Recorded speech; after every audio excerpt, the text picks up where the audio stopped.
I hear you, GW. Hey, You working? can you hear me? Yes, I can hear you. Okay, good. All right, GW, I was getting ready to go see you. It looks like you're good to go. Listen, I've been taking lessons and studying real hard. I finally figured out what click here to join means. Okay, you got it. You're good to go. All right. Beth, anybody has questions about Zoom or getting on, refer them to GW from now on. I will. Okay. He's the Do guru tech now. support. GW's tech support for Zoom. That's right. The town government will then crash because we couldn't meet.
Hello, Andrew. Hello.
Hey, Lenny. Lenny, can you hear me? Yep. Can I hear hear you, you. can't I see hear you. you. It looks like the mayor's is still trying to connect to the audio. Is that what you see on your screen? Yeah, I'm trying to help Bob right now, Bob Jackson, but yeah, I'll go see the mayor here in a second. Or if you want to walk down there real quick, you can Yeah, check them let me out. go. I'll go look at it. Okay, and I'll help Bob real quick. Okay. Can I be heard? Hello.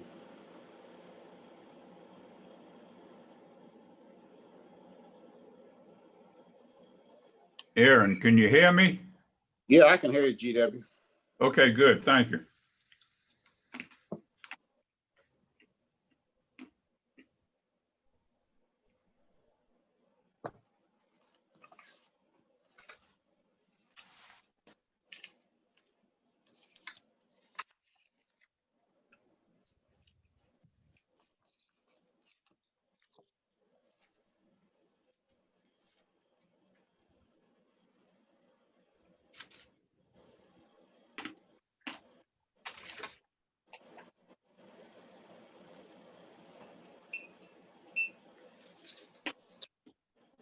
There you go. Thanks. now.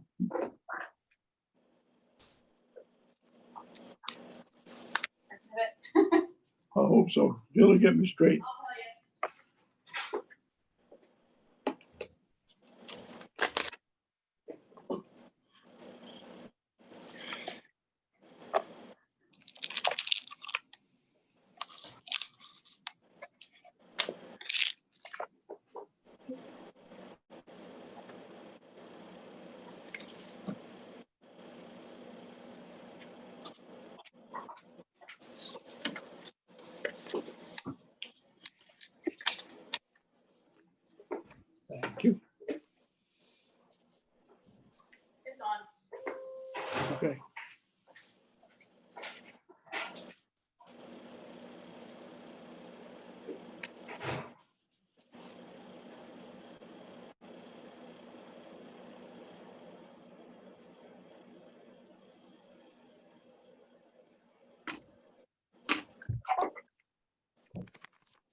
We ready to roll?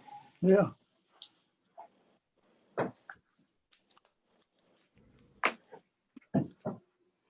Billy, Ricky. Where you gonna be, Jay? In break room? Either one. I'll go in the, that, whatever that conference room. Here's the packet that you would have printed earlier. I got the. Hello. oh, All right.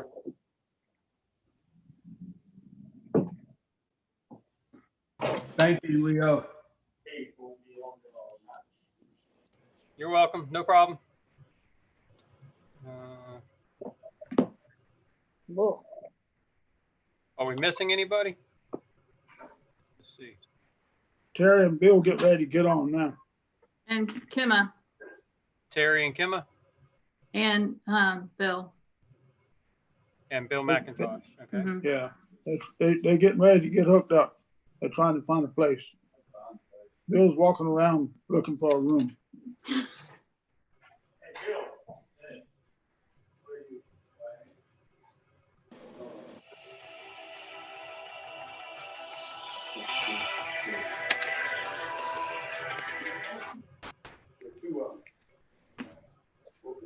One is to sign the agreement and one is to put a fund. I'll give you the agreement.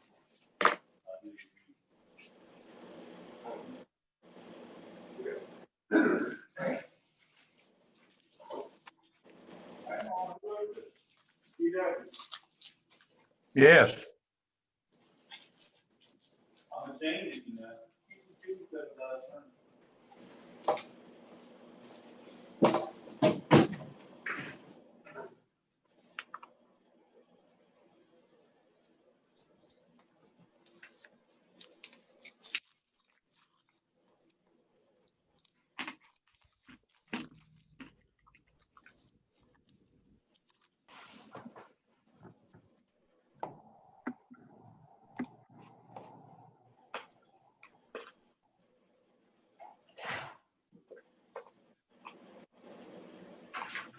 Did you find a place?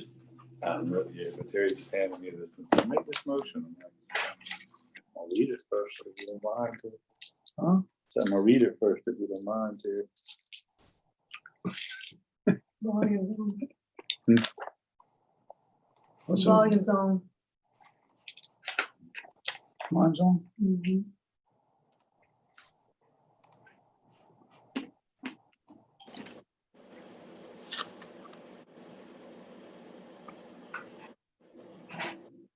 Waiting on the bell, eh? 3 more minutes. Hmm. 3 more minutes.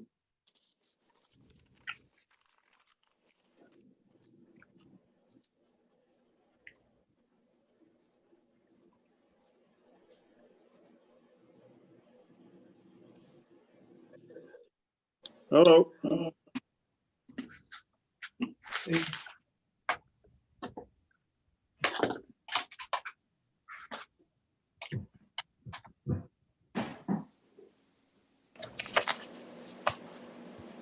Hi, Amy. Hey, how are you guys? Good, how Good. are you? Good. There it is on.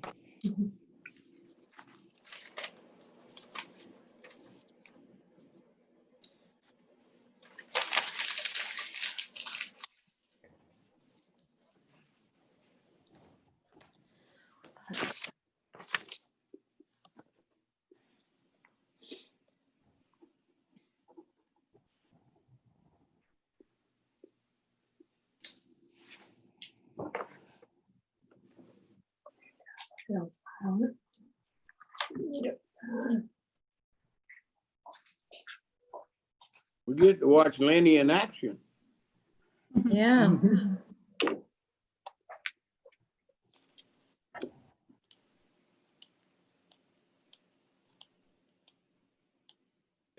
Hello, Jesse.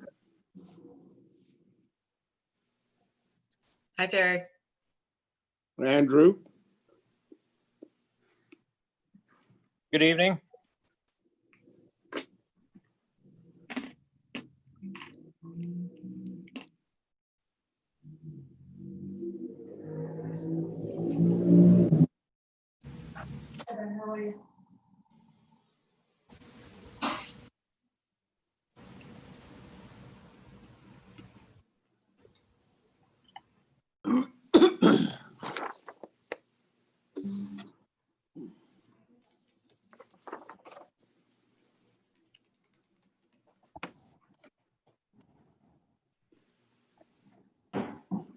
Yeah, can you hear me? Okay, all right, thanks.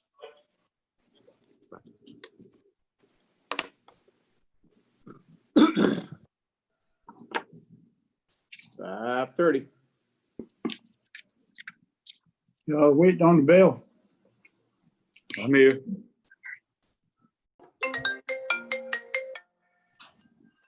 Telephone. Telephone. Hello? Yes, sir. Bell must not be gonna ring, Bill.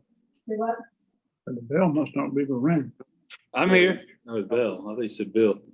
Bell. All right, bye. You got 5:30. Huh? 5:30. Can anybody see me on here? I'm just getting blank. No. Just as well. We get started without the bell. 5:30 by my All right. clock. All right, I'll bring the Parks and Recreation Committee to order and I will turn it over to Amy. Thank you, Mr. Jackson, committee members. We just have one thing on the agenda for tonight, and that is the outdoor rental pavilion proposal. Staff would like to propose to rent the back two shelters that are at Gahagan Park. Currently, we don't offer any outdoor spaces for rental, except for the two gazebos at Azalea for weddings. So this would just provide another option that's a little bit lower cost than our indoor spaces.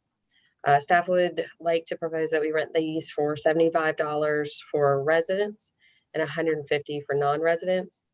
When these aren't rented, they would remain first come, first served to the general public. Any comments, questions? I think it's a good idea. I think the space is needed and people can use it. And Amy took Wassamaw Park off of the list so that would still be available to the people in that area without cost.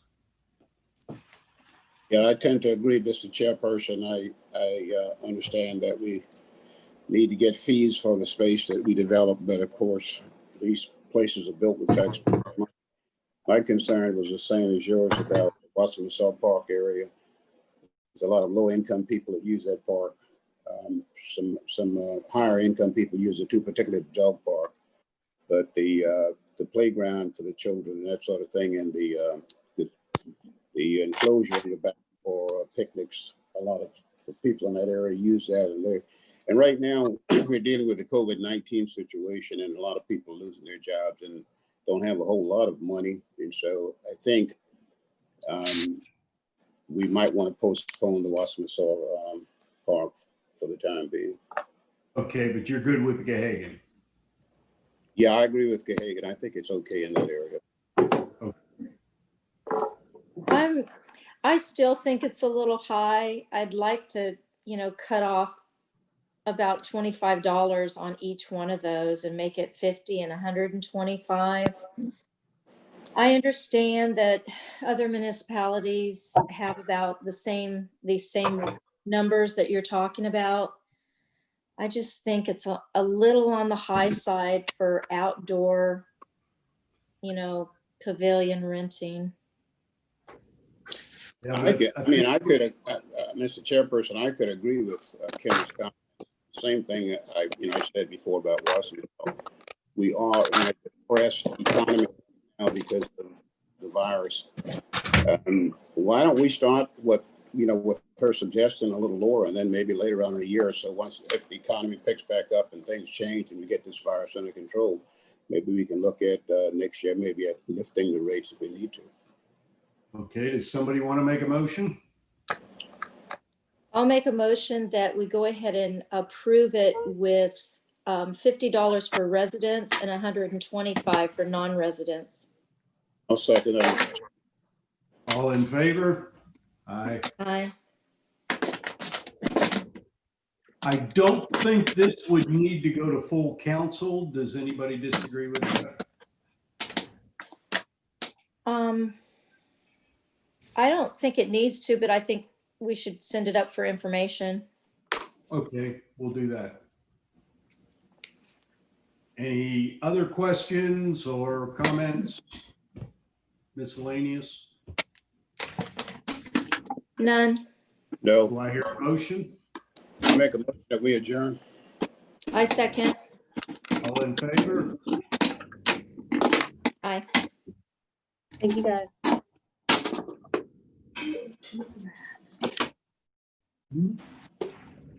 All right, I'm going to call to order the regular meeting of the Planning and Development Committee. Ms. Schuler, first item on the agenda. Yes, sir. The first item on the agenda is request to rezone TMS number 14404130013 located at 411 Gulf Road, approximately 0.88 acres and owned by Melissa and Clinton Avery from GR2 General Residential to NR Neighborhood Residential. It's in Council District 1.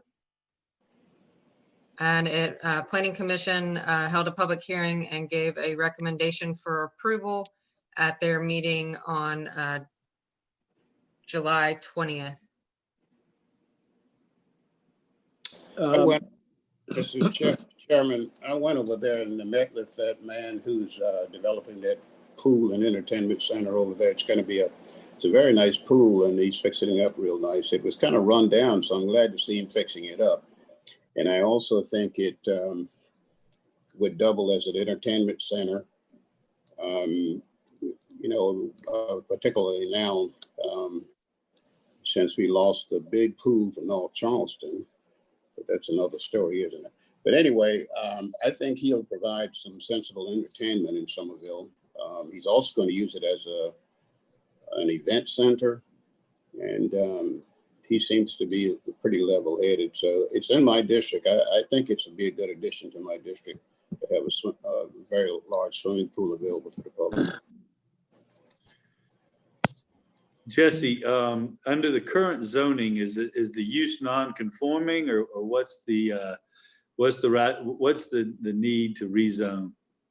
So under the current zoning, the GR2, this is considered an outdoor recreation facility. And under the current zoning, that is allowed as a special exception, but there are certain conditions that have to be met. And one of those conditions is that any structures or buildings on the property have to be at least 100 feet from any adjacent properties. And the existing structure on that property does not meet that requirement.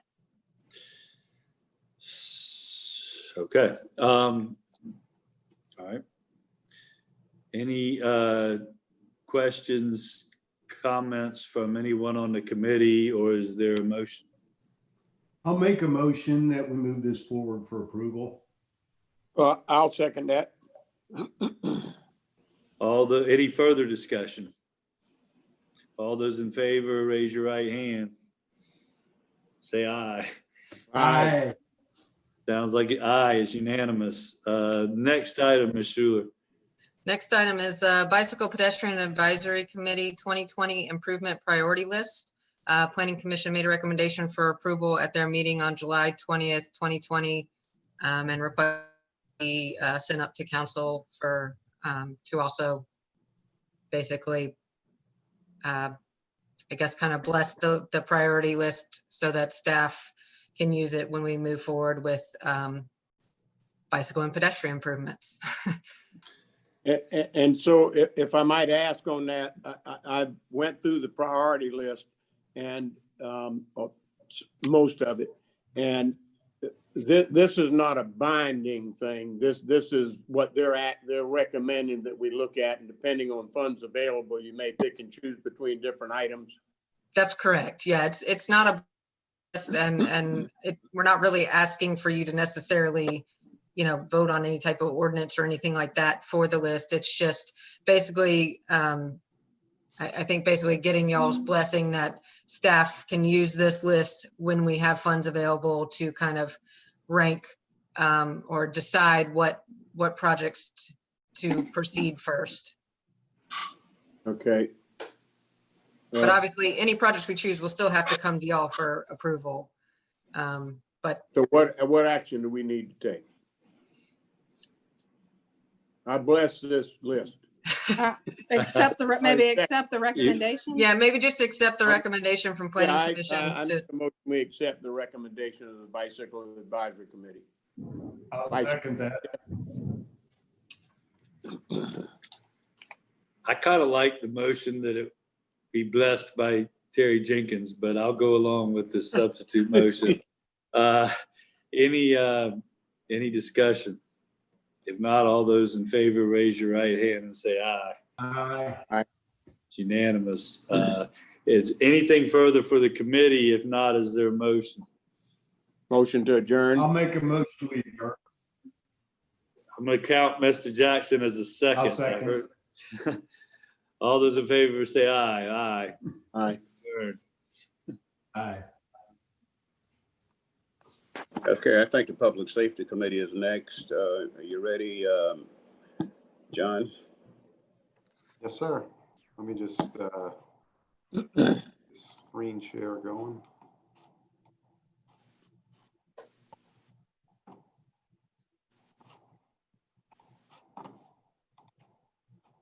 Good evening, gentlemen, ladies. Mr. Brown asked that we discuss what's going on with COVID and how it's impacting our organization, and also some grant information. So just to share what's going on over here, we are fully staffed. So looking at our staff, we have 116 sworn, 17 dispatchers, 7 support personnel, and 19 reserve officers. And COVID has greatly impacted our organization. You know, we've been moving people around where we need to put them. But in all, we've had 77 individuals out for COVID. And some of these folks were out as little as 1 day, and some of these folks have been out for a month because of multiple family. John, let me ask you a question. Can you break it down as to how many of your people were actually positive? We had less than 6 people positive. So a lot of this was exposure. Okay. Yeah, okay. That's what I wanted to know. All right, thank you. And when we look at how COVID has impacted the organization, these numbers are, what's bizarre about these numbers is when we look at, we were basically on a work stoppage of doing any proactive police work for quite a bit. And for the same type of time frame from last year, you know, January through July, the end of July, our calls for service actually went up 17%. As you can see, we had a decrease in the proactive stuff according to traffic. So those clearly went down, but the other calls that we're looking at are some of our biggest call volume changers, like the mental health, look at it, I mean, it went up 186%. So our calls have changed, but they have even increased, although we were on a work stoppage for a little while, at least proactive work stoppage. So there's a lot of people in crisis, a lot of drugs, a lot of overdoses, and a lot of domestic type stuff. So COVID really has changed what call types we are handling and how we are handling them. So it's just, you know, we're pretty much back to normal operations now. So these numbers are all going to change by the end of the year. But it's interesting to see how it has impacted us. You'd asked about grants. Just give you a snapshot of the grants that we have applied for this year. We've been keeping the grant writer extraordinarily busy. As far as grants for COVID, there was one grant. It was about $36,000, just over $36,000, and that's the one that we are using.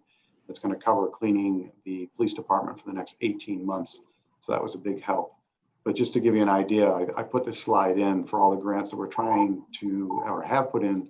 A lot of these we're still waiting for to help mitigate taxpayer money out of our funds. So it's quite a bit, $1.1 million.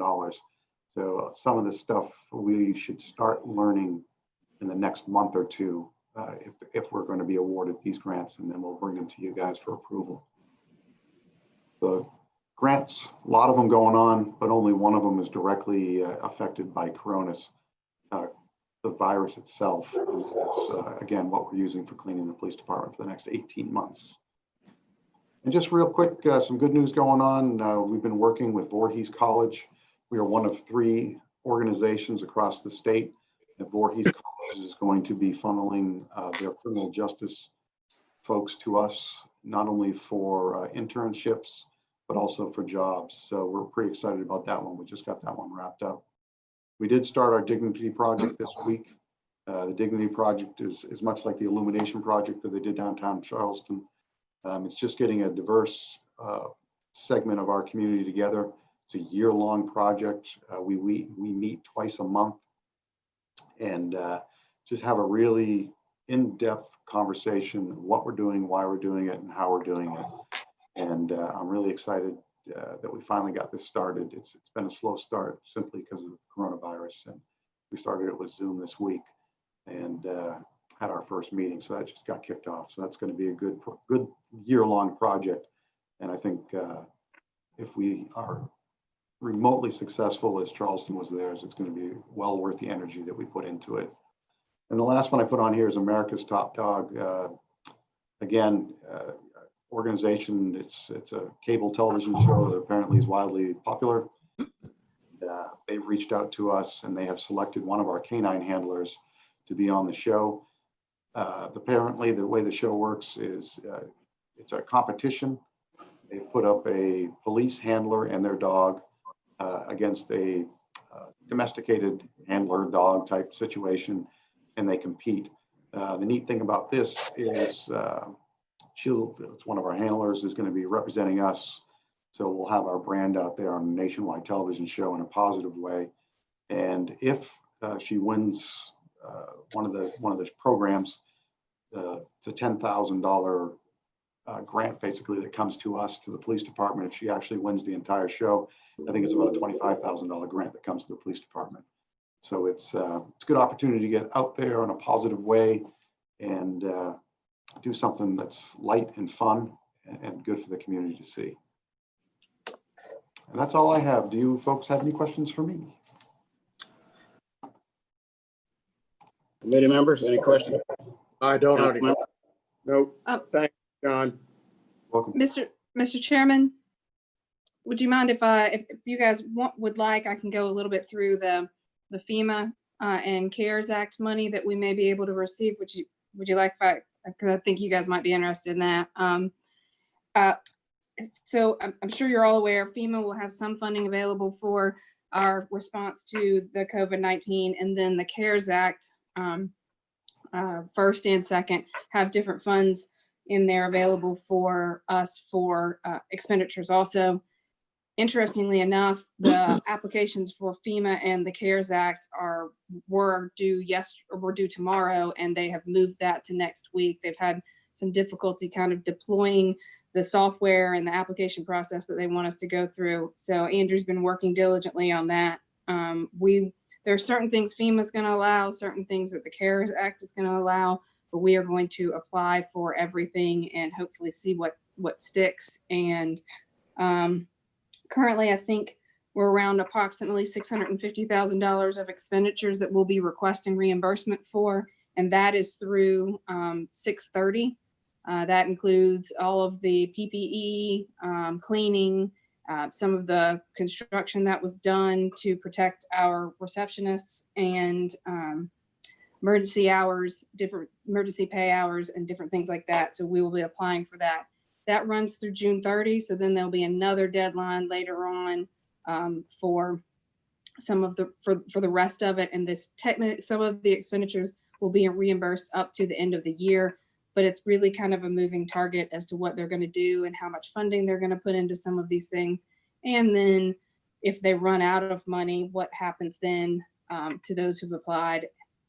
So we're doing our best. Andrew's doing his best in his department, Rebecca, to make sure that we're applying for everything we can and see what we get reimbursed for. Thank you. Thanks, Rebecca. Fire department. All right. How are y'all tonight? Good. Give me just a minute so I can see if I can get my screen to share.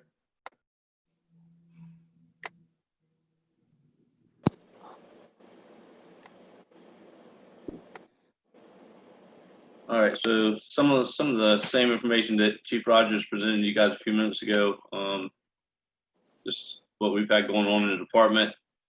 We've had 24 personnel tested for COVID-19. We had 9 positive, and then currently we have 1 out this with a positive with virus. So he's scheduled to be back this Tuesday. But all are doing okay with it. We've kept in touch with them while they were out, and just to make sure their well-being was okay. To date, we have responded to 68 medical calls that have involved either confirmed patients with COVID or suspected cases of COVID. That's within town limits. If you remember back when we first started the COVID response, EMS was taking the brunt of the calls. We weren't responding to many medical calls that were suspected of COVID. Of course, they've gotten busier over the last few months as the cases spiked throughout late May, June, into July, and so we started picking up more of them as well. So I believe you guys heard last week we set up between emergency management set up a testing site at Gehagen Field, and as of last week they tested plus or minus 500 people in the community. We don't have any definite what the percent positives were out of those 500, but that's just how many people have gone through that line out there at Gehagen for the community, 500 people. So out of the grants category, just recently we were awarded $5,000. Rebecca Jackson did a good job putting the grant together. We requested 8, and FEMA just decided to give us 5. They kind of based their what they think that we should have spent. That was for N95 masks and gowns and just some PPE for our personnel that they've used to date. So that was kind of the first batch of awards for that. What Rebecca was mentioning earlier, what we've put in for. Just outstanding grants we have out. The Assistance to Firefighters grant we put in for just recently to replace all of our portable radios in the department. This will bring all of our radios up to current standards and allow us to communicate with agencies that are going to an encrypted version of communication equipment. So this will allow us to be compliant with that. It's about $560,000. We don't know when we'll find out next month or two, and we can get that. We'll send that back to you guys for approval. And then we've also put in for 7 personnel through the SAFER grant. That's for staffing. It's a FEMA grant as well, and that will cover 7 positions. Starts off. First year is 100%, and it kind of trickles down over the course of 3 years beyond that. And we'll use that staffing to finish out the staffing for Station 6 that we have coming down the pipe, and then the other positions will be for another future station down the road. Okay. Any further comments from you, Chief? No, sir, that's all I had. That's any questions for the chief? Nope. Okay, I need a motion to I'll make adjourn. to adjourn. Second. All those in favor, raise your hand. Thank you, both chiefs. Hands up. Appreciate it. Thank you. Okay, if we'll start with a Public Works Committee report. Yes, ma'am. Good evening. I'm just gonna go through some project updates. Anybody has any questions, stop me. Try to answer them the best I can. Bear Island Road, that project is about just under 78% complete. Next week, they'll be doing a lot of paving at night, beginning Sunday night, probably into Thursday night. weather permitting, and we'll make a lot of progress next week, and looking for our late September ribbon cutting. Maple Street, we're still conducting right-of-way acquisition. There is a item on the executive session committee, the council meeting tonight, for one more condemnation, but we're getting closer. We're still looking for a fall bid for that project. Cedar Street Extension, we are in the preliminary design phase now. Survey, environmental work is done. I sent off the wetland jurisdictional determination to the Corps this week, so they have that for the wetland work. So we are making progress on the Cedar Street Extension. Did decide this week that at the proposed intersection of the extension of Cedar Street and Berkeley Circle, we are going to put a roundabout there versus a three-legged intersection. I think it'll be a safer, more safer option for motorists and operate better as well. Central Avenue sidewalk, we are in the final design now. So our consultant is designing construction documents for phase 1, which will start near Carolina Avenue and go out about a third of the way. We're thinking towards Parsons Road. We'll have those plans next couple months to put that out to bid for construction. The 5th Street South Sidewalk and Lee Street Sidewalk are both on about the same track. Surveys be completed for both those projects. So right away, or design work has begun. We should have those ready to go for construction next year, early next year.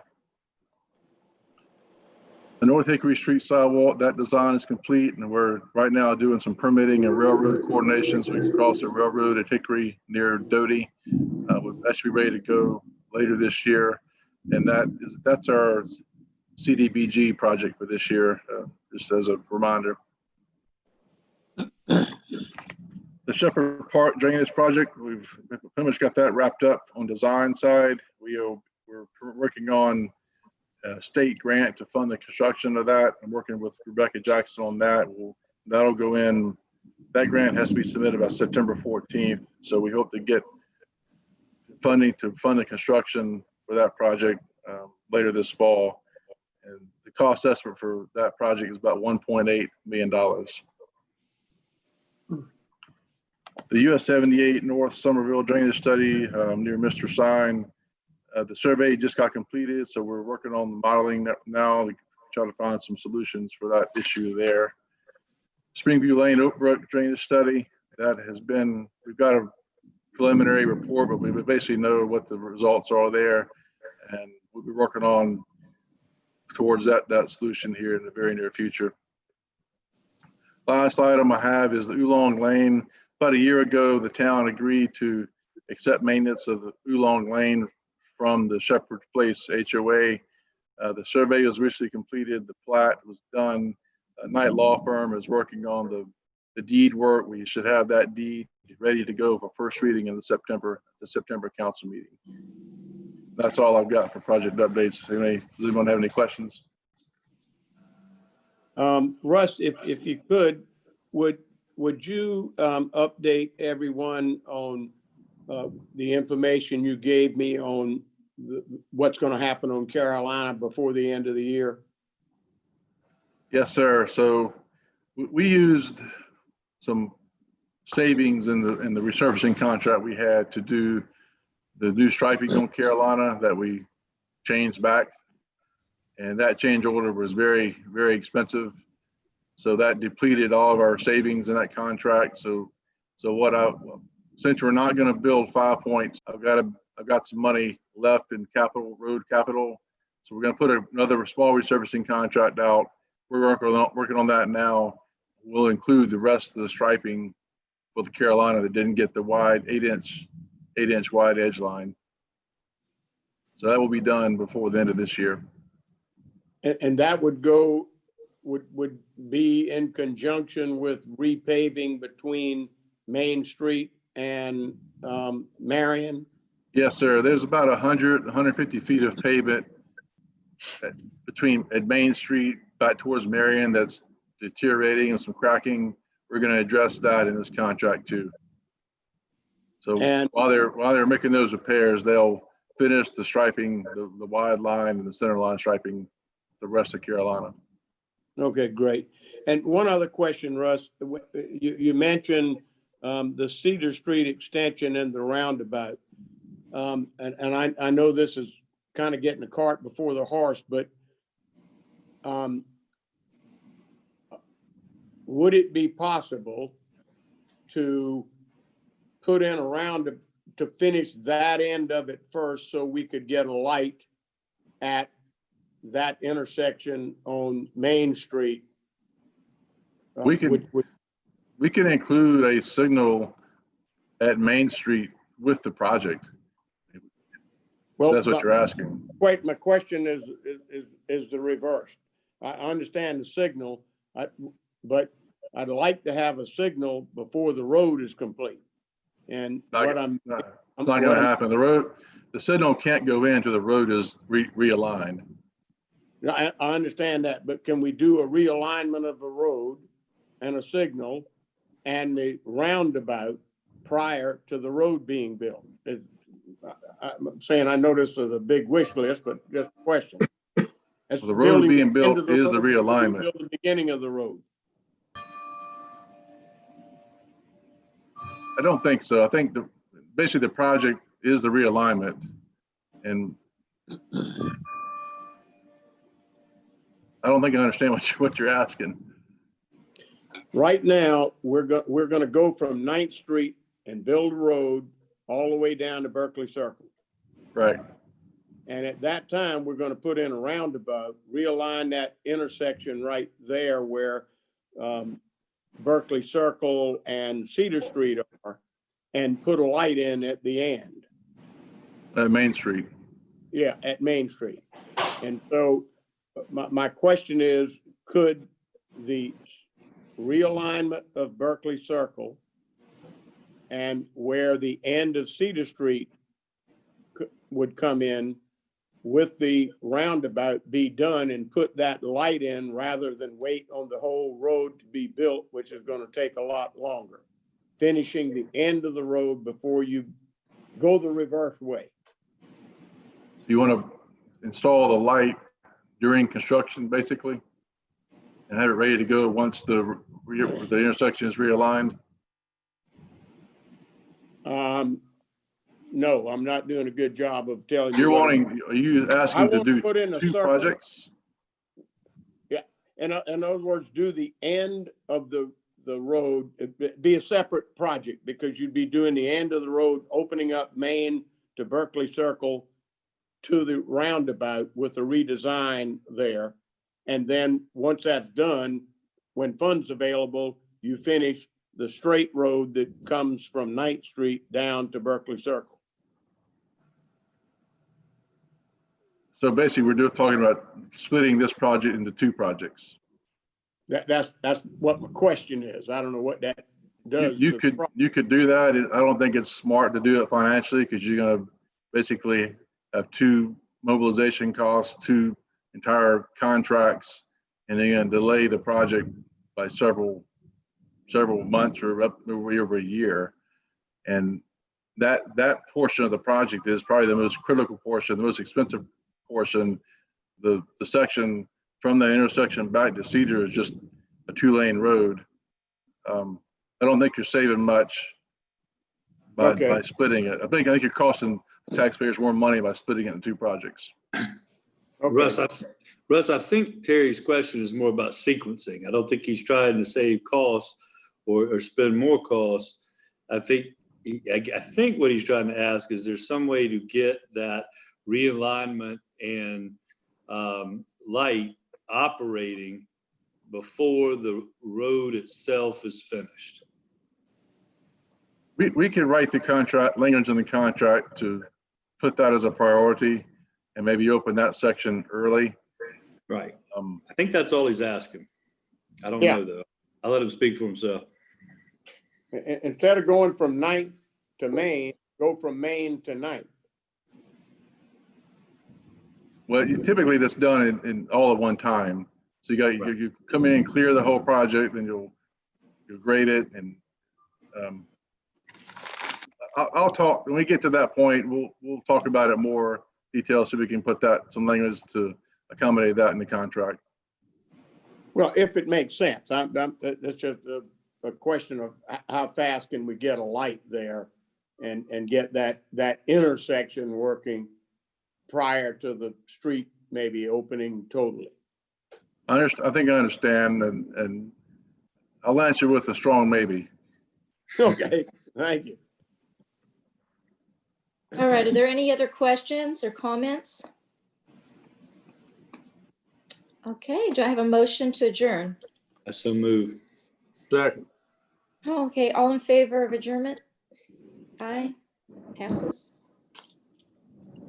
Okay, Mr. Andrew, Finance Committee. Good evening. Excuse me. Good evening, everybody. We'll present the July finance report. The month of July, we collected $957,787 in revenues. Total expenditures for the same period, approximately $4.2 million. Of those expenditures, $508,898 were capital expenditures. That included $241,677 in police vehicles, $113,418 in sidewalk projects, $71,631 for the Cedar Street project. And the next page shows the revenues collected during the period. Approximately $32,000 collected in property taxes, majority vehicle property taxes. License permits and fees, approximately $746,000 collected. The $600,239 business license collected, $110,000 in building permits collected. And one note, in addition to the $600,000 in business license collected, we have an additional close to $500,000 in licenses applied for but not yet paid for. So those revenues will come in August. State revenues we collected approximately $141,000. On the next page, miscellaneous revenues collected approximately $35,000, with the majority of those coming from our property rental fees. And there were no other financing sources for the period. And the next page, the impact fees balances, $309,410 for parks and recreational facilities, $656,180 fire facilities, $384,510 municipal facilities, with a total $1.35 million in impact fee balances. Impact fee residential activity collected $38,904. Impact fee residential expenditures $10,720 for the period. The next page, commercial impact fees collected $7,321 with no expenditures for the period. The next page, local hospitality tax. The month of July, we collected $336,409 in permit and licenses, with $37,551 in expenditures. It's encouraging to see this number going up. Over the same period, there's approximately a 13% decline because these are sales in June collected in July. So 13% decline is very good right now during this period. And numbers we're seeing are looking promising for the town. Stormwater management fund. These are collected through our tax process now. There's no additional collections for the period. Stormwater management expenditures, $145,535. And that was the overview of the financial report. If anybody any questions, thanks everybody. Thanks, Andrew.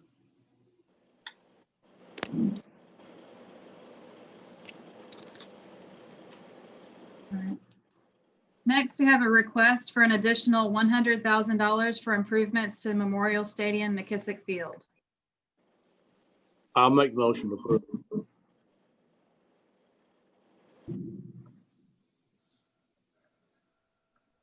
Okay, a second. I'll second that. Any discussion?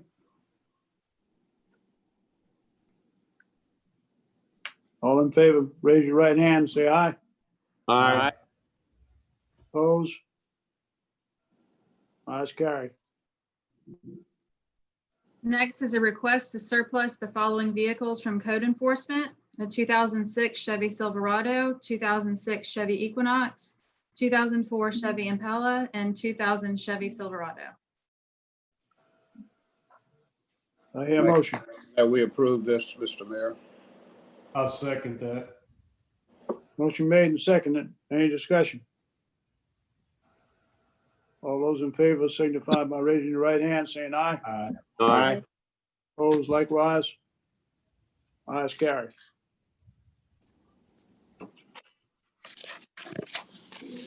Motion to adjourn. I'll make a Motion. motion to adjourn. Second. Meeting's adjourned. Aye. Okay. 6:00. We go right into our town council meeting. Okay, I'll call the council meeting to order. Town council now in session. And at this time, I'll ask Councilman Jackson to have the invocation for us and the pledge. And if you don't mind, let's stand up.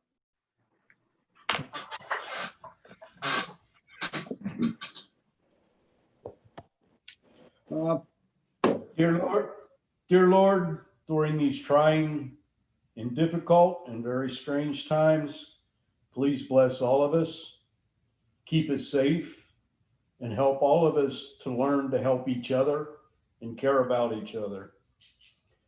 Please bring the right decision and thinking to all on council to make the right decisions to best move the town forward. In your name we pray. Amen. Yeah.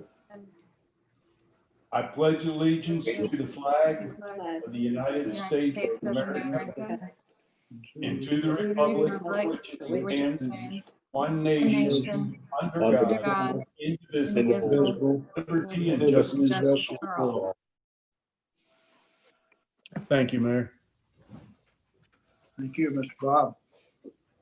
Might have got ahead of myself a little bit on this, but I guess I better go back up. Huh? That was just information at the top. You're good. I'm good? Okay. All right. So approval of minutes of the previous meetings. Mayor, I'd like to make a motion that we approve the previous meeting minutes from July the 9th, both standing committee and council meetings, the special call retreat on July the 16th, and the special call workshop on August the 6th. I'll second that. Okay, any discussion? Not all in favor, signify by raising your right hand and saying aye. Aye. Aye. Any opposed likewise? Ayes carried. We have a special recognition for tonight. Yes, sir. We had 2 letters come in to the mayor and council. I'll read them real quick. Dear Mayor Waring and Town Councilman, I would like to send my sincere thanks for the service provided by the emergency response team that responded to my call on the morning of July 1st, 2020. Dorchester County EMS, Somerville Police, Somerville Fire Department, and the coroner's office responded. My father died that morning, so we were confused and upset. The individuals who came to our assistance were remarkable. I'm sure they are confronted with danger and risk to their own health, more so now than ever, yet they were calm and comforting, making our care their top priority. They took as much time as we needed and helped us process what was happening. I'm grateful to these individuals and our local leadership for providing this high quality and emergency services. Sincerely, Beth Sego-Sabine. And the next is from the Somerville Orchestra. Dear Mayor Waring, thank you to the State Accommodations Tax Fund Committee, the Somerville Town Council, and you for enhancing the musical excellence of the Somerville Orchestra with the State Accommodations Tax Fund generous donation of $35,100. Per the grant, $22,500 will be used for tourism marketing of our outreach programs, and $12,600 will be used for our free 9/11 Concert of Hope. Your support is greatly appreciated and makes our orchestra possible. We couldn't do it without you. On behalf of the conductor, the musicians, and the board of directors, I send my deepest gratitude. Yours truly, Naomi Nimmo, Executive Director. Thank you, Beth. You know, it's really nice when we get these letters of thanking, especially our public safety people and anybody else who's working for the town from the public. Makes us feel good knowing that our people out there doing a good job. I'll tell you what, it's rewarding for me to hear someone brag on our people in public safety and anybody else out here performing the duties, especially during this pandemic, when every time they go on call, they're faced with all kind of stuff that can happen to them that they're usually not faced with when we don't have this situation that we're working under right now. But anyway, real nice letter, and also from the orchestra. Very seldom have I heard somebody in these groups that we dish out money to. We very seldom get a thank you letter, even though it's not our money we're handing out. It's money that's collected and given us to give out. It's nice to have a letter thanking us for giving them the money, because it's a tough chore for us to decide who we would give the money to and how much we give. But those are two nice letters, and we thank those people for sending them to us. Mr. Mayor. Yes, sir. If I could, just a recognition, in case anybody missed it, the writer of the first letter for the help from the police was from George Sego's daughter. George Sego was about 102-year resident of Somerville, was a remarkable citizen and did a lot, and one of the libraries is named after him. And he's the guy who rode around in the blue golf cart that ran about 55 miles an hour that the police couldn't catch, but was a wonderful, interesting guy and a great asset to Somerville. So, you know, thanks a lot for everything that our people did to help them. Thanks, Terry. We'll move right on now to public comments, Ms. Beth. All right, these are the public comments that we received for items on the August 13th agenda. The first is from Christy Sussman. Thank you for your work to meet the needs of our community. I implore you to avoid even the appearance of government overreach and change your mandate to a recommendation. The science behind the spread of COVID is confusing at best, and any evidence that the average mask reduces the spread of COVID is far from conclusive. The probability of people spreading other illnesses through the reuse of masks is an important consideration as well. Please do not give people a false sense of security in thinking they will not contract this illness if everyone wears a mask. When you impose a mandate, the burden of proof is on you to show that your evidence outweighs people's freedom to exercise caution as they deem necessary. Our hospitals are not overrun. Our numbers do not show that simple common sense precautions are not sufficient. Do you think continuing the use of masks will eradicate this illness? If we blindly impose mandates for this virus, which it seems we will eventually need to build an immunity for anyway, then what will you mandate next? What will happen when the next virus strikes? Thank you for your time and thoughtful consideration. The next is from Hunter Jackson. Good evening. Somerville has been under a mask ordinance for some time now. During that time, we have seen cases decrease locally and across the state. As school is about to reopen in one form or another, this is exactly what we've been looking for. People are out more. Downtown is busier than it has been during the pandemic. People are feeling safer and acting in a safer fashion, allowing our community to heal both physically and economically. Extending the mask order is the only way I see to continue this healing and proactively keeping our community safe. It has been shown to work, and as everyone is required to do so, has worked. It is imperative that we keep setting the proper expectations for our community, especially as our children head back to school. Now more than ever, we need to keep the mask ordinance to continue to head towards a healthy Somerville. The next is from Leslie Cascalis. This mandate is causing extreme duress to too many. For medical reasons, myself and my son are not able to wear masks. We are targeted and harassed when out in public and now hate to leave our house. I'm the caregiver to my son with a severe disability, and this is unfair to us. For those that want to wear one and can, should be able to do so, but for those that can't, we should also be able to get food for our family without harassment and shame. I oppose this mandate and would appreciate your adding my input again to the meeting later. Please do not make my public information public. Thank you, Leslie Fiscalis. All right. Next, we had an email from Jackie Klingenberg, who is against the mask ordinance. An email from Sarah McNaughton, who is against the extension of the mask ordinance. An email from Greg Johnson, who is opposed to the face mask ordinance. And an email from Hope Costner, who is against the mask ordinance. And those will all be submitted into the record. And that's all I have for public comment. Thank you very much. Okay, pending, let's see, petitions. All right. Request to rezone TMS number 14404130013, located at 411 Gulf Road, approximately 0.88 acres and owned by Melissa and Clinton Avery, from GR2 General Residential to NR Neighborhood Residential. And this is in Council District 1. Mr. Mayor, I make a motion that we approve this. I'll second for first reading. Motion made and seconded. We approve this. Any discussion?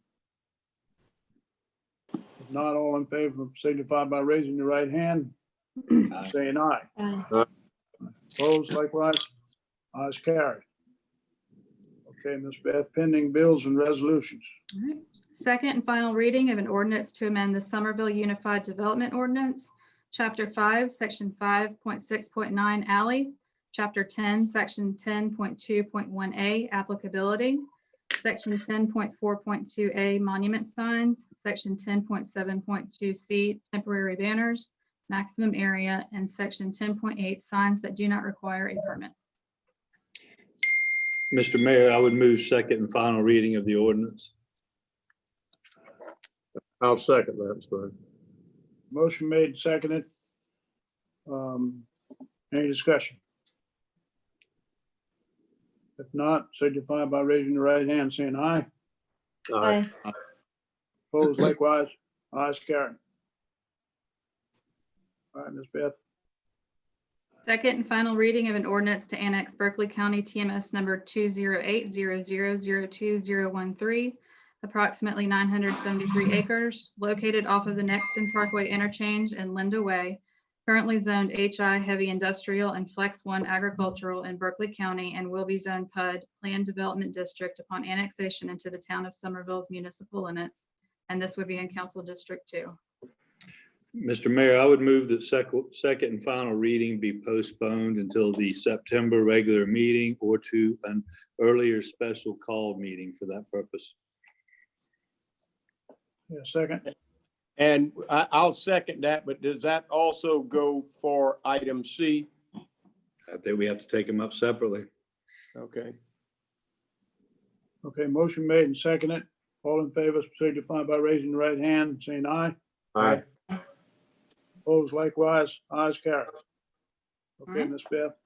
Second and final reading of an ordinance approving a proposed development agreement for HIC Land LLC, the Whitfield Tract, or its successor in title, and authorizing the execution and delivery of a development agreement and other instruments, including the implementation and unit development document relating thereto by and between the town of Somerville and HIC Land LLC. It's for Berkeley County TMS number 20800202013 for a total of 973 acres. Mr. Mayor, I would move that we postpone second and final reading to the September regular meeting or to an earlier special call meeting for that purpose. Second. Mr. Mayor, I have a question. Before we vote, Mr. McIntosh or GW, what does it mean when it says HIC Land LLC, Whitfield Tract, or its successor and title? What does that mean?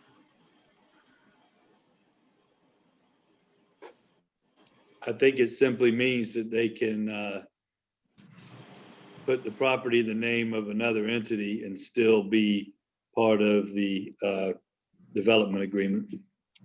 Or they could sell it to another entity, sell the PUD agreement with the town. They can. They can assign the development agreement to whoever purchases the property. In other words, But the town would have the same authority over them that they had over HIC then, right? correct. Right. Okay, thank you. Any other questions? Not all in favor, signify by raising your hand, saying aye. Aye. Opposed likewise. Ayes carried. Okay, do we have any bills or resolutions?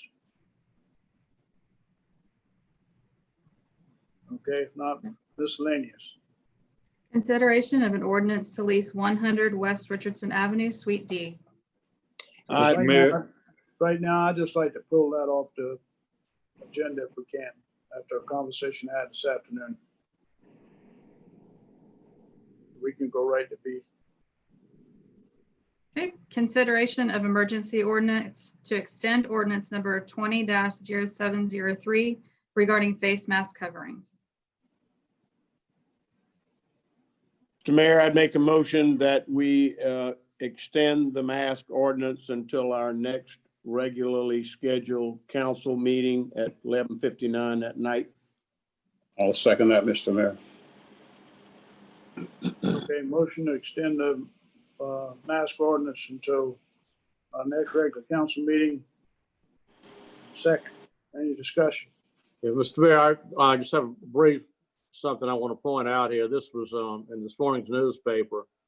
DHEC did a count of an assessment of the patterns of mask use and came up with a finding that just under 40% of South Carolinians live in jurisdictions with mask requirements. And those areas that did have the mask requirement saw a 15.1% decrease in COVID-19 cases in the 4-week period since the requirements were implemented. The areas of the state without an ordinance had a 30.4% increase in known cases. So apparently it is working. Thank you, Mr. Billy. I saw that too, and Rebecca and I talked about that today. I think it's working, and according to those statistics, it is. So anyway, we got a motion and a second, and no more discussion. I'll call for the question.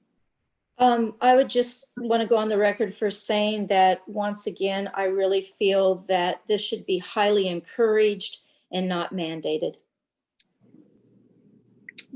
Mr. Mayor, may I be heard?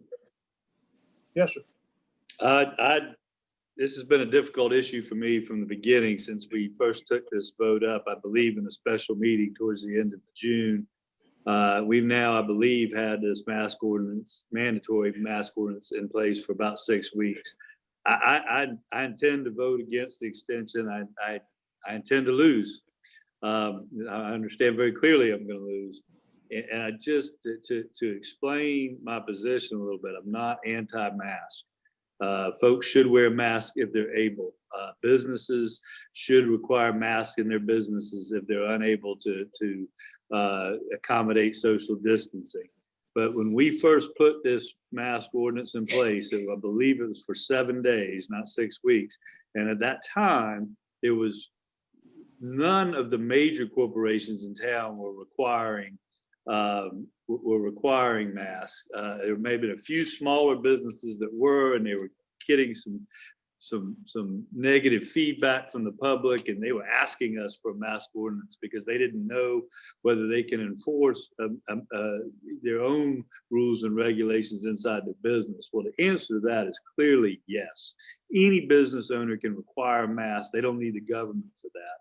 And since that time, in the last 6 weeks, Walmart, Lowe's, Home Depot, every major grocery store chain nationwide is requiring masks. So I do think that mask use is way up. It should be up. It should be encouraged. if we don't extend this ordinance, or if we make, as Councilwoman Gordon Smith has said, if we made it a encouragement, the reality is you're not going into a national chain store, a home improvement store, a grocery store, a major department store, a pharmacy without a mask, because the owners of those businesses are mandating it. And that's really where my issue is. It's the power of the government to step in and mandate behavior, as opposed to private business owners regulating what happens in their own business. Thank you. But I think if government did not take a leadership role and mandate masks where they could, I think we would have a decrease in mask usage and we'd have an increase in COVID-19 infections. That's what I'm afraid of. I think with every rule that government passes to make our lives a little bit more complete, we always have resistance. That's the American way. That's what this country was founded on, resistance. And so many people are going to say, I don't want to wear the mask for this reason or that. And some people have health problems and breathing problems or whatever. But I do think government has got to take the leadership role.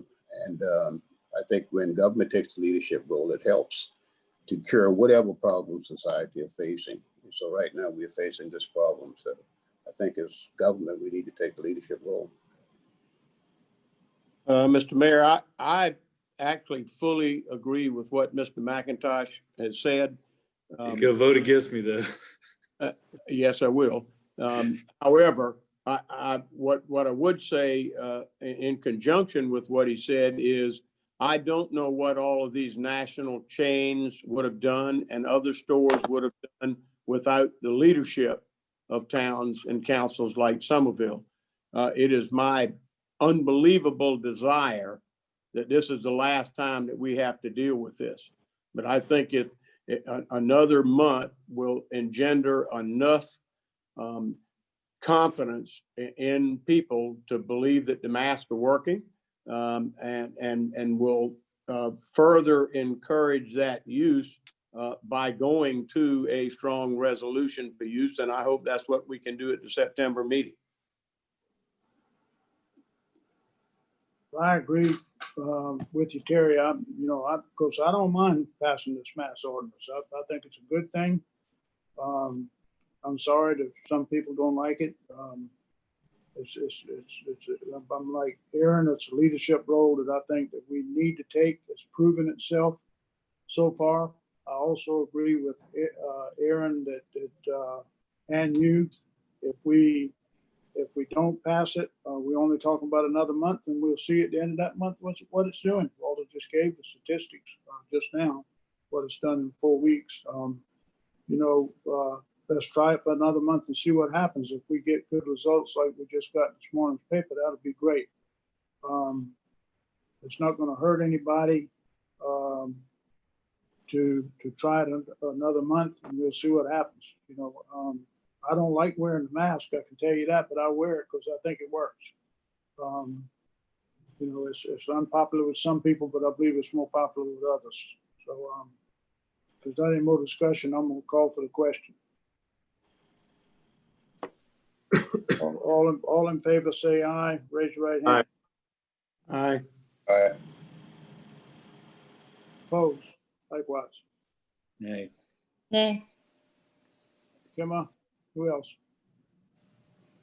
Bill. Bill, you opposed? I am. Kimma, that's 2 against. Okay, ayes carry. Okay, Beth. Next is a consideration of an emergency ordinance to extend ordinance number 20-0701 regarding electronic meetings for council, committees, boards, and commissions.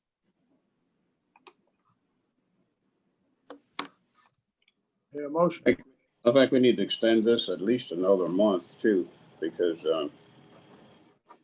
I think it gives us a chance to get our work done without endangering the members and employees and council members who participate in meetings and the public. I'll say.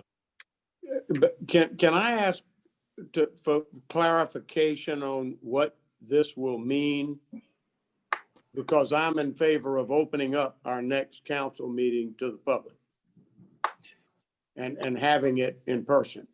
And so I'd like to understand what this consideration binds us to. This just gives you the option to be able to do your council meetings and your boards and commissions by Zoom or electronic meetings, but it doesn't require that you do it.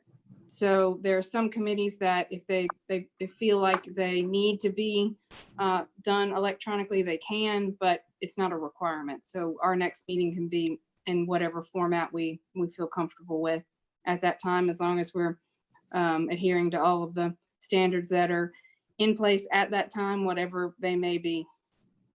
Okay, thank you.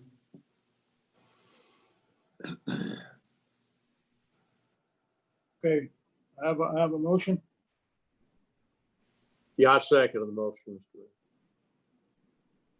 Okay. Beth, you got that? Who made the motion? Mr. Jerry, you Brown, made- I guess I made the motion. you did. Okay. All right, all in favor signify by raising your right hand and saying aye. All right. Aye. Opposed likewise. Ayes carried. All right, next is consideration of state accommodations tax application from the Somerville Dorchester Museum.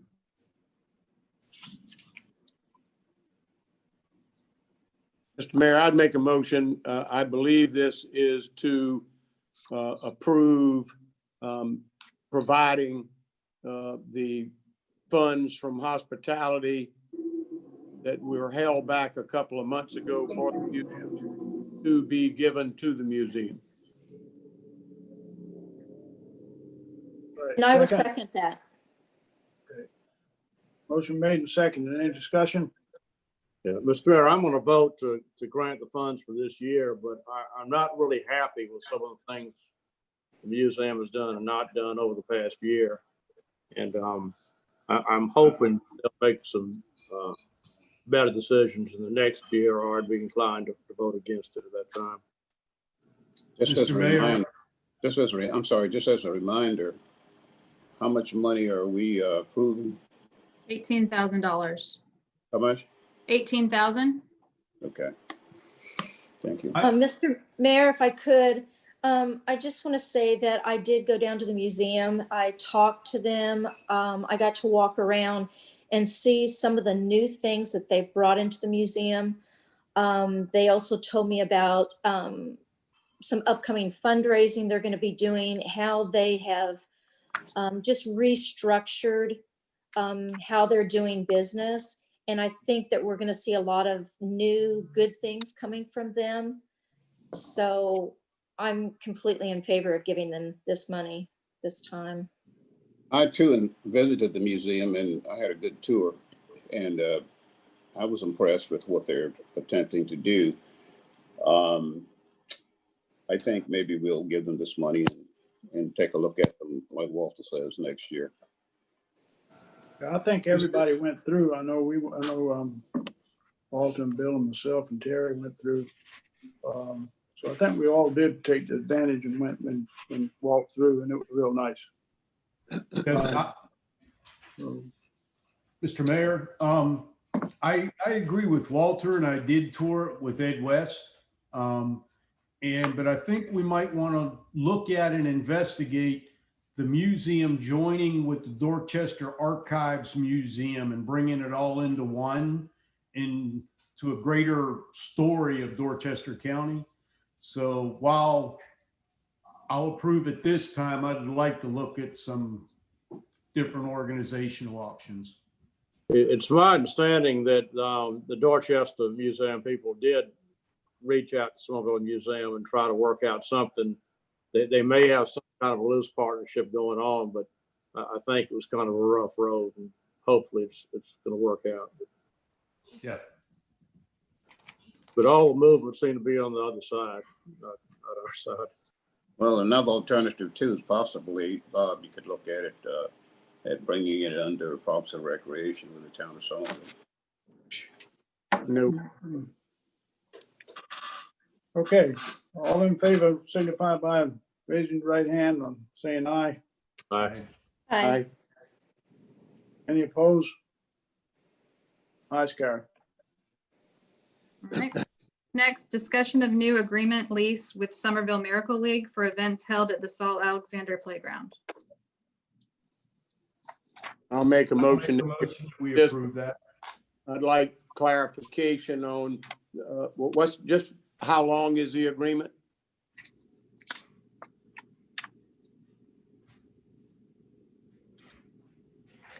Anybody know? Sheeta, I can read it. Hold on. I believe it's a 5-year extension. That's what I thought. I don't have that paper with me. That's what I think it is, a 5-year extension. Let me get the right agreement up.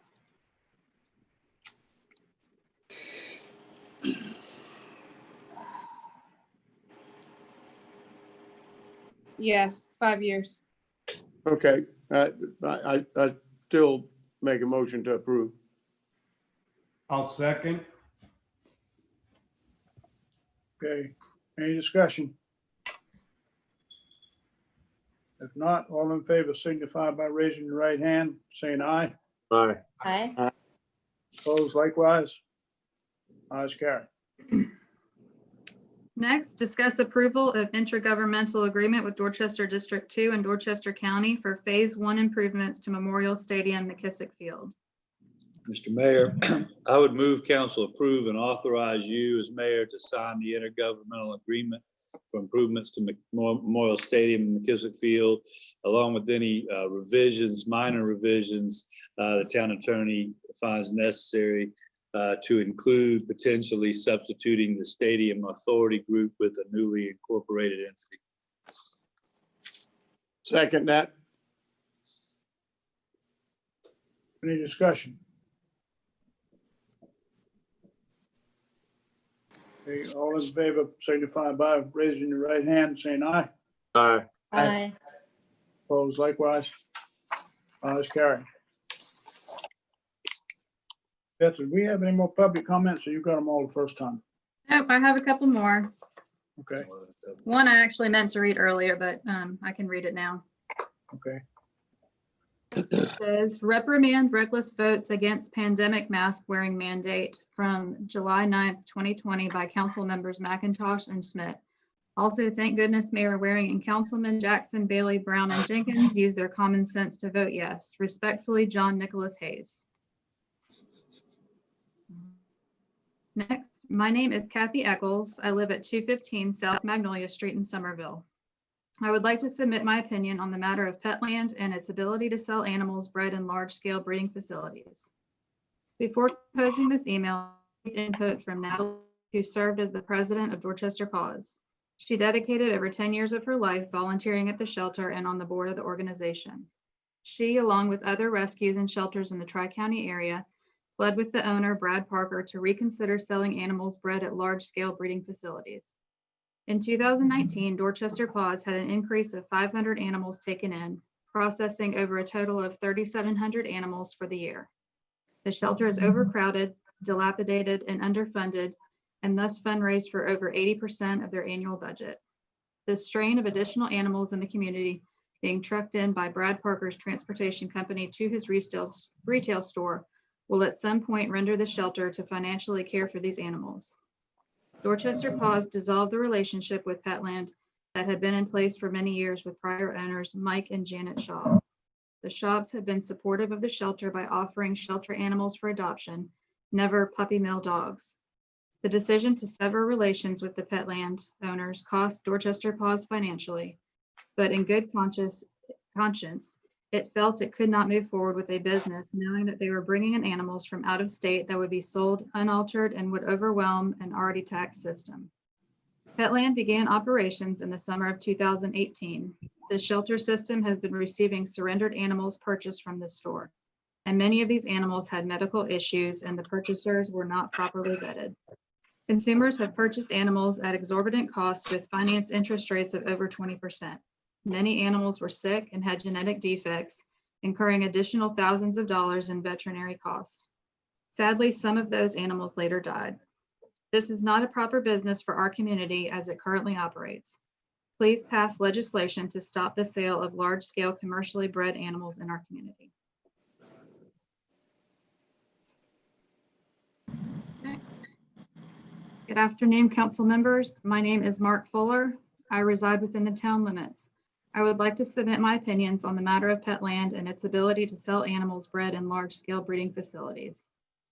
When Petland announced their intention to sell animals at the store on Bacons Bridge Road, Natalie Hutt served as president of Dorchester Paws.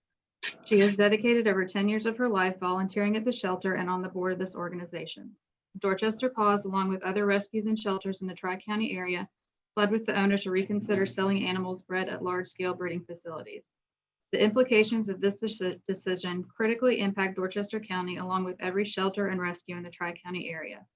Our campus is at or above capacity all year long, with record-breaking admissions of over 50 animals in one day, while working tirelessly to end unnecessary euthanasia.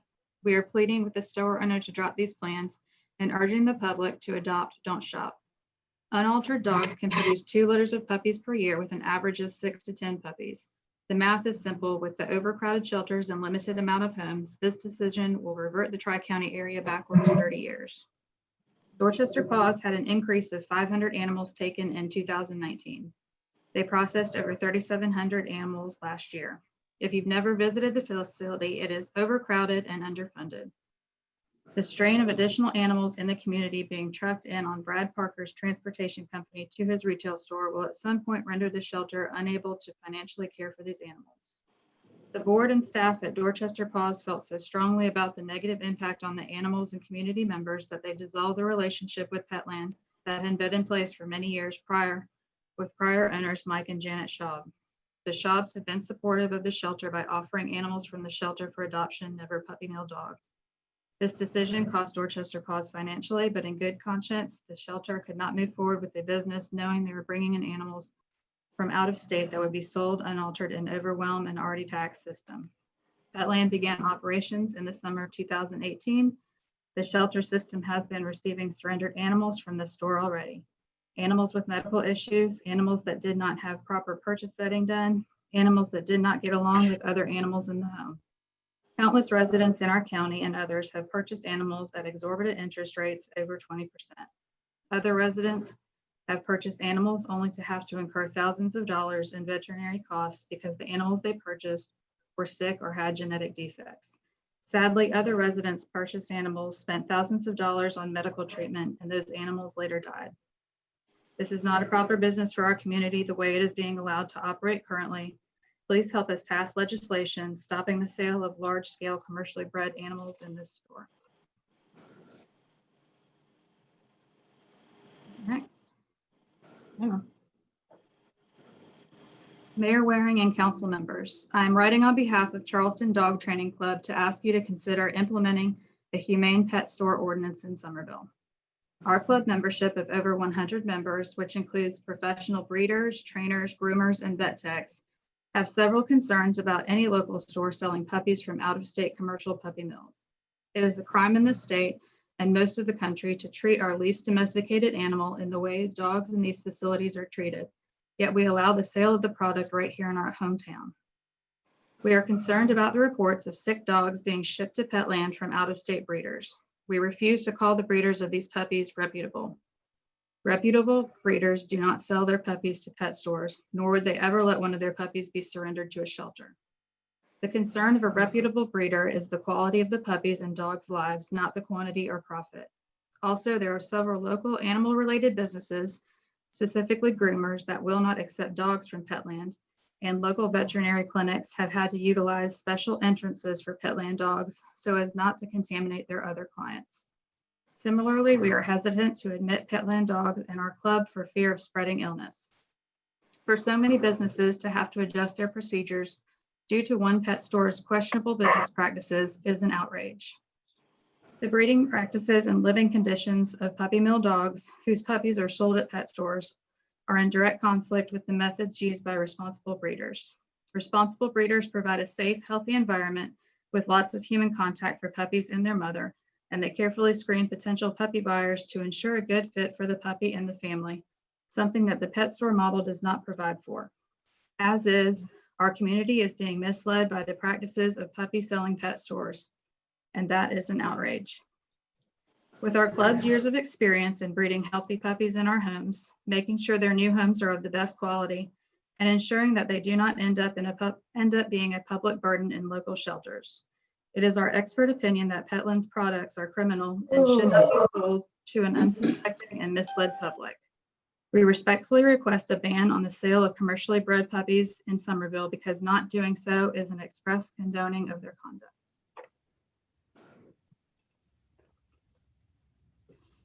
We had an email submitted by Natalie Hutt asking council to pass legislation banning the sale of animals bred in large-scale breeding facilities. An email from Melissa Sesko with Pet Helpers asking council to pass a humane pet store ordinance to stop the sale of imported, unaltered puppies in the Low Country.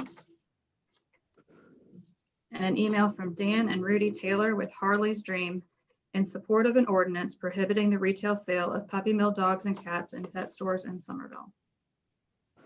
That's all I have.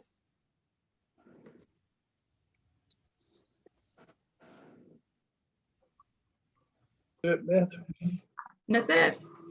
Okay. All right, now we'll have to have a motion to go into executive session. Mr. Mayor, I make a motion, we go into executive session to discuss contractual and personnel matters. I'll second. Thank you. Motion made and seconded to go into executive session.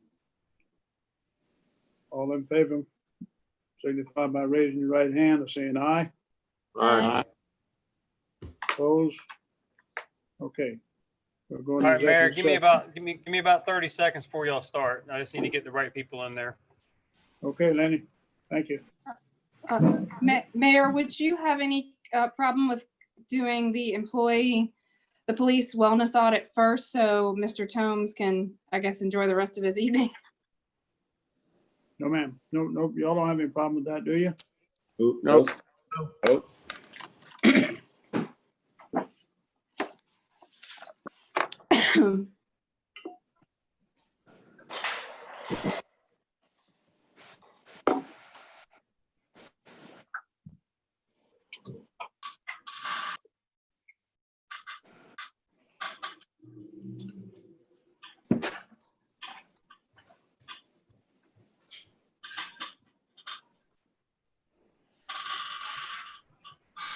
Okay, Mayor, you should be good to go. Good to go? Yes, sir. Okay. Can I ask who all is in this meeting?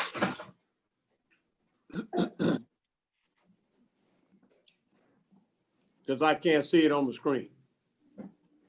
All right, on my screen, I see GW, Madeline, Gemma, Rebecca, you, and Aaron. And Bob. The only staff members that are in here are myself and Madeline currently, and Mr. Bill Tomes is here. He's the gentleman who performed the surveys for us. Lenny, you might want to check. Mary says that we can still be seen. No, great, thank you.